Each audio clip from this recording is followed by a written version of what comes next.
Before I take a look at AMC and GameStop, I want to look at SPY, SLV, and GLD just really quickly. We had an impressive run across the market today, and that includes an SPY. I have the 1-minute chart pulled up currently. And the reason I do that is because I really feel that this has been a corrective rally, and there's a few reasons for that. The first is this apparent ending diagonal triangle. What is an ending diagonal triangle? Maybe I'll have a graphic I'll pull up. I don't know. Basically, when you have a measured move up or a corrective move, that would be an ABC move. The first wave is A, the second is B, the third is C. And oftentimes in that third wave, you get what's called an ending diagonal triangle, which is essentially a rising wedge. And that's how most people are going to identify that. If you're using Bulkowski chart pattern analysis, it takes 3 weeks to develop a wedge. Here you have to use Elliott wave analysis to really justify the pattern ID. That might seem a little too picky, but it's important to follow the pattern IDs on thepatternsight.com. So what do we got? It looks like to me this was indeed the third wave in a corrective push higher. You can see this A, B, C move is pretty clear. That run from 388 to about 392 defining the final push up of the first leg A, the small correction forming the wave B. And I'm just going to draw something here. This is a megaphone. See that? This is a broadening triangle. It's a corrective pattern. So it is not motive. That is to say, its price does not trend in a channel, and the analysis is pretty clearly it looks like a zigzag to me. At least this ending leg was. From that point on, we get to leg C of this corrective move higher, and we have this ending diagonal triangle. And sure enough, the price is breaking out to the upside. I wouldn't put too much money on that yet. Although I do want to acknowledge, and I'm going to say this every single time, that SPY could begin a run to 431 in an extension of a corrective phase, which could last a long time. It really could. Look at 431 way up here. And I'm going to do it again. I'm going to draw this again. Ready? There's going to be waves A, waves B, and waves C in a corrective pattern.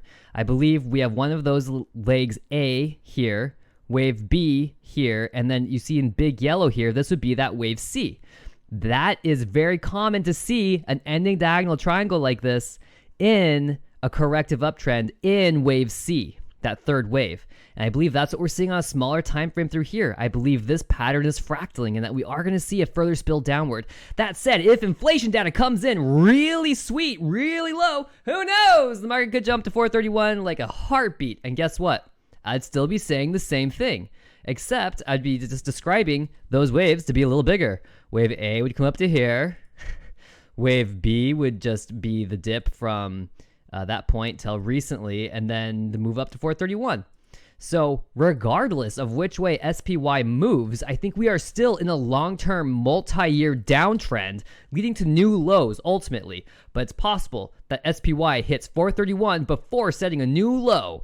And we're going to have to wait and see on that. I'm going to zoom into the hourly here really quickly because there is something I want to address. The minute waves that I've been identifying, you can see the top of wave 2 came in at around mid-December. We came down and we had an extension. I've relabeled this. Yes, I have relabeled the extension through here. I know this is mostly gobbledygook to most people, so don't worry about it. Basically, the price extends sideways and then has a big rally up.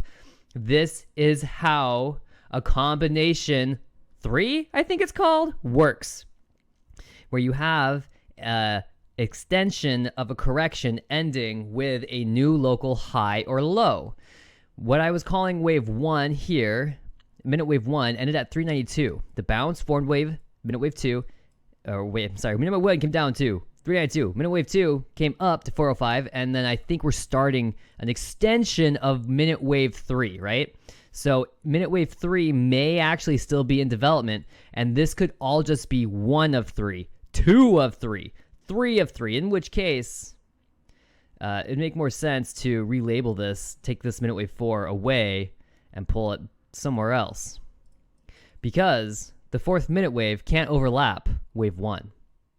So either I need to figure a new analysis where this is not 1, but A, B, and C, and we're entering it into another A, B, C correction sideways, and we're going to make a big triangle, or I need to suppose that the market is going to drop harder and faster than anyone is actually ready for.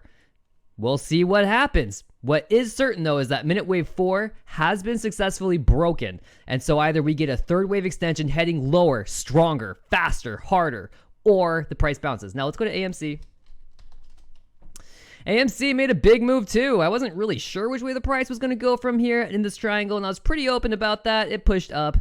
This does look really good. It does. It looks good. That's something to think about. Now GameStop, I did have some analysis on. We had a downward channel through here, and I have edited or updated these sub-mini wet waves, the waves shown in yellow. It's pretty common to have alterations of an Elliott wave count. There are always multiple possible correct counts, and so at the smaller wave degrees like sub-mini wet, mini wet, you're gonna have a lot of changes. When you get a change in the minute degree like we did on the SPY, that's the big deal. You can really read into those minute degree alterations. When I have to say this can no longer be a wave 4, it means the market's either about to completely tank or make a massive jump. That's money you can trade on. That's analysis I'm going to trade on for sure. I won't be trading SPY, but whatever.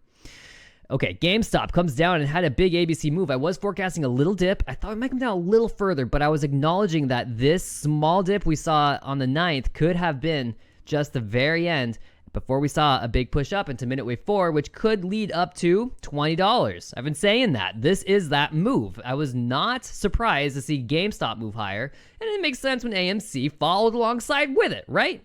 And overall, I'm more shocked to see SPY pushing higher, but supposing that we could be getting into a third wave extension really restores my faith in the bear market. I just don't believe we're about to see the end of this because, again, my thesis is that we are changing the world in a deep, impactful, meaningful way from consumption to sustainability, and it's going to be rough. We should see an extended corrective period in the equities markets. And then I had this thought too. If inflation causes prices to go up, then that means companies which were overvalued are relatively less overvalued because prices are higher. Does that make sense? Maybe there's some wisdom to letting inflation roar because that keeps the CEOs happy, and heaven forbid the little guy gets stomped on. It happens all the time. Imagine what is happening for those on fixed incomes with the inflation. You have a fixed income and prices go up. You don't make more money. Everyone talks about how wages are going up, but not everyone's wages go up. It's great if they are, but if they don't, you're out of luck. I'll get off my soapbox there. Hopping over to SLV really quickly. This got to be really quick. So SLV continues to move sideways in a corrective trend, which I have been anticipating there could be more downside here, maybe even down to 1950. GLD is just pushing higher and higher, now extending above this channel. This has got to be the top of that motive wave. It really has to be. And I think what we're going to see is a correlation between SLV and GLD in the dollar, where the dollar should hopefully bounce at this point. Not like it matters, but I am looking for an irregular top to be formed here where we have kind of like an ugly double top, like an ugly double bottom flipped on its head. And we'll get into all of that much later. I want to say, hey, Stockhead's back. Hello. And Exoplanetary is also making an appearance. And it's really great to be hanging out with you guys in the Discord. It really is. I really have a great time. Now, before I go, I want to actually talk about these trades really quickly. I know I'm just like hitting this really fast. So a lot of trades today. The first was a put right here at the bottom, the 20th of January, or this would be, 20th of January, a $5 put. Traded in for 75, got out at 81, which was a good call. I could have done a little better there, but I just wanted to make money, and I saw that the price was reversing, so I just took profits. And then I closed an old put that I was holding. This is just a loss, just a bad trade. It happens.